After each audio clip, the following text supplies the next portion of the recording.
পুরোটা জীবন তো খাটতে খাটতে শেষ করে দিলেন। কখনো কি এই খাটা জিনিসটা আপনারা খেয়েছেন? আমার তো মনে হয় আপনারা কখনো খাননি, তবে না খাওয়াটাই ভালো। সারা জীবন তো খাটতে খাটতে শেষ করে দিলাম, আর এখন এই খাটা জিনিসটা খেলে তো আরোই আপনাদের খাটতে হবে। আসসালামু আলাইকুম, সবাই কেমন আছেন? আশা করছি সবাই ভালো আছেন। আলহামদুলিল্লাহ, আমিও ভালো আছি। আজকে আমাদের বাড়িতে উত্তরবঙ্গের বিখ্যাত আলুর ঘাটি রান্না করা হবে, সেই জন্য আমি আলুগুলো এখানে ম্যাশ করে নিচ্ছি। আর এই আলুগুলো আমি এত সুন্দর একটা মেশিন দিয়ে ম্যাশ করে নিচ্ছিলাম, দেখলে আপনারাও এটা চিনতে পারবেন না। বারবার আমাকে জিজ্ঞাসা করবেন এই মেশিনটা আপনি কোথায় পেলেন। এই দেখুন কি সুন্দর একটা মেশিন আমি কিনেছি, এটা দিয়ে আমি কত সুন্দরভাবে আলুগুলো ম্যাশ করে নিচ্ছি। এইদিকে আসুন, এখন একটা কষ্টের কথা শেয়ার করি। আমি এইদিকে আলু ঘাটি রান্না করবে বলে এত সুন্দর করে আলুগুলো ম্যাশ করে নিলাম, কিন্তু এখানে এসে দেখি আমার মা বলছে খিচুড়ি রান্না করো। খিচুড়িটা আরো একটু গাঢ় করার জন্য এই মাখিয়ে রাখা আলুগুলো দিয়ে দিতে হবে। আর এইদিকে দেখুন আমার মা গরুর তেল রান্না করে রেখেছিল, সেইগুলো খিচুড়ির মধ্যে দিয়ে দিল। তবে এখানে মায়ের কোনো দোষ নেই, যাদের জন্য আলু ঘাটি রান্না করতে চেয়েছিল তারাই বলছিল আমরা খিচুড়ি খাবো। খিচুড়ি খাবে ঠিক আছে, তার সাথে নাকি আমাদের খাটাও রান্না করে দিতে হবে। আর এই খাটাটা রান্না করতে আমাদের মেন উপকরণ হলো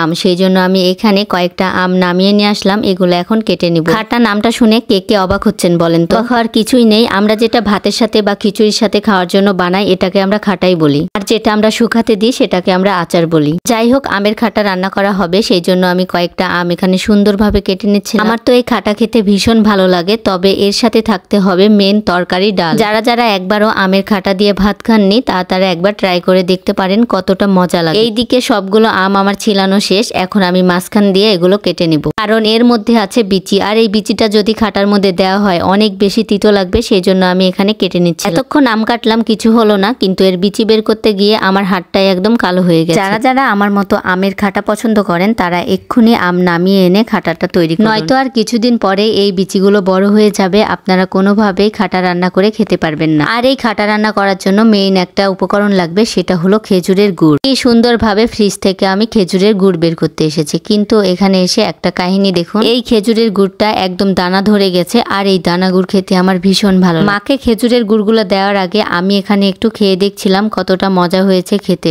এটা মায়ের কাছে নিয়ে যেতেই বললো এটা রেখে দাও, আরো অনেকটার গুড় আছে সেইগুলো আমাকে নিয়ে এসে দাও, আমি সেটা দিয়ে খাটা রান্নার ভিডিওটা আমি নিতে পারিনি, কিন্তু এইদিকে দেখুন খাটা রান্না হয়ে গেছে। আমার যেহেতু ডাল দিয়ে খাটা খেতে অনেক বেশি ভালো লাগে, সেই জন্য আমি এখানে তাড়াহুড়ো করে অল্প একটু ডালও রান্না করে নিয়েছি। ডাল যেহেতু রান্না করেই ফেলেছি, তাহলে কেন ভাজিটা বাদ থাকবে, সেই জন্য ভাজিটাও আমরা এখানে রান্না করে নিলাম। আমার মতো কার কার এইভাবে ডাল দিয়ে আমের খাটা দিয়ে খেতে ভালো লাগে নিশ্চয়ই কমেন্ট করে জানিয়ে দিবেন। আর এইদিকে দেখুন আমি ভাত খাওয়ার আগে আমার জুনায়েদ আব্বাজানকে ডাকতে চলে এসেছি আমের খাটা দিয়ে ভাত খাওয়ার জন্য, আর সে চলে আসে। আজকের ভিডিওটা আর বেশি বড় করছি না, সবাই ভালো থাকবেন, সুস্থ থাকবেন, আমার জন্য সব সময় দোয়া করবেন। আল্লাহ হাফেজ।